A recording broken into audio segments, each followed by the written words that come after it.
Com certeza você já ouviu falar sobre as capitanias hereditárias, especialmente a de Pernambuco, mas fica comigo até o final dessa aula porque você vai entender de uma vez por todas a capitania hereditária de Pernambuco. Mas antes você já sabe, na produção, roda a vinheta, produção.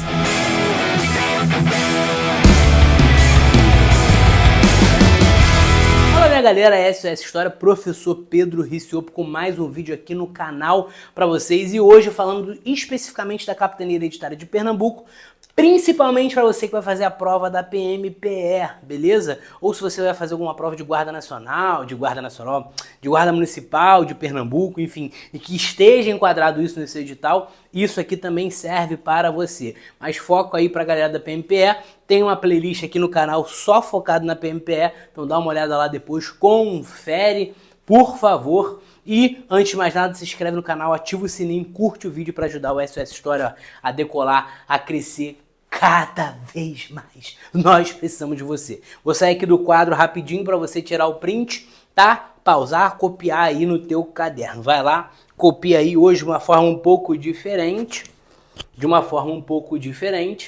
Tá? Vamos aí trabalhar a capitania hereditária, especificamente aí a de Pernambuco. Pausou, conseguiu copiar? Hã? É o quê? Quer música? Quer que eu dance? Ah, então tá bom, né? Produção, solta, produção. Desde você não tente entender, ainda te amo. Desde você não tente entender. Galera, vocês gostam do meu gingado, do meu molejo? Coisa linda, coisa maravilhosa. Olha aí, o primeiro capitão donatário, né, de Pernambuco, e o mais importante que você tem que saber, é o Duarte Coelho. Cuidado para na sua prova você não confundir com o Duarte da Costa, tá?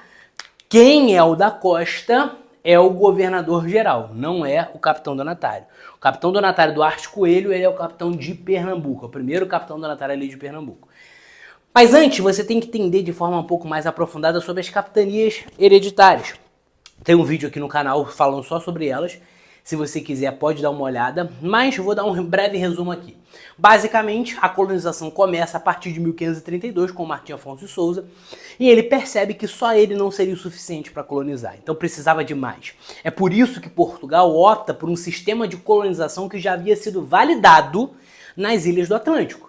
As ilhas que Portugal administrava, as ilhas de Madeira, de Açores, né, Cabo Verde, enfim, eram ilhas que já tinham esse sistema de colonização. E aí Portugal fala, olha só, nós não temos como investir no Oriente, nas Índias, e também colonizar o Brasil. O Estado português não pode assumir essas duas responsabilidades. Então o que o Estado português vai fazer? Ele se isenta, ele abre mão de uma parte para focar em outra que está dando mais resultado. Até porque o Brasil ainda era uma aposta. O Brasil não era nada certo, o Brasil ainda era uma dúvida. O Brasil ainda era uma aposta que Portugal estava fazendo. Tanto é que os capitães donatários, que são aqueles 12 capitães a receberem ali os 15 lotes de terra, eles eram geralmente uma baixa nobreza, uma baixa burguesia, enfim, era uma galera que não era tão assim protagonista, porque os protagonistas eles estavam no Oriente, eram aqueles caras que tinham tido um ótimo desempenho ao longo da expansão marítima e acabaram ganhando muito dinheiro no Oriente.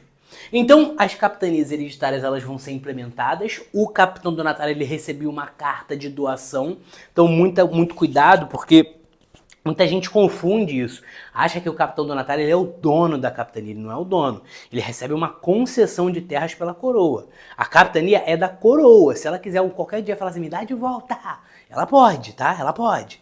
Ele não pode vender as terras, ela é hereditária, ela vai de pai para filho, ele não pode pegar e falar assim, não tô afim mais, ele não é proprietário, ele é o possuidor da terra. Então esse cara recebe uma carta de doação e recebe uma carta foral, que eram os direitos e os deveres dos capitães donatários. Por exemplo, ele tinha direito de escravizar indígenas, ele tinha dever de que 10% de todo o lucro da terra tinha que ser passado para a coroa. Caso encontrasse metais preciosos, um dos deveres era 1/5 passar para a coroa. Ou seja, existiam direitos e deveres, obrigações ali que esses capitães donatários tinham que cumprir.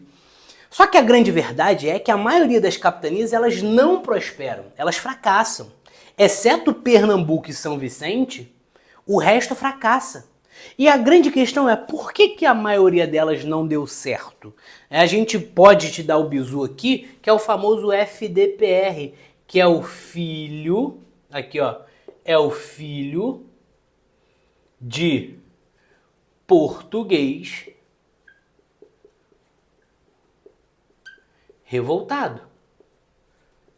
Porra, mestre, o que é filho de português revoltado? Filho de português revoltado. Ou seja, a falta de recurso dos donatários,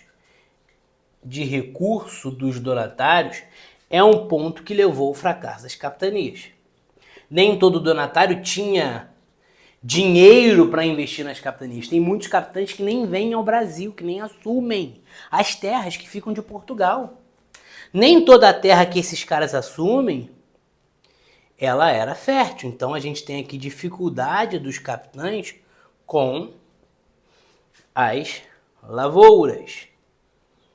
Outra coisa. Esses caras, eles têm um grave problema de comunicação. As capitanias eram muito distantes uma das outras e Portugal era muito distante das capitanias. Então a gente tem um problema de comunicação com a coroa.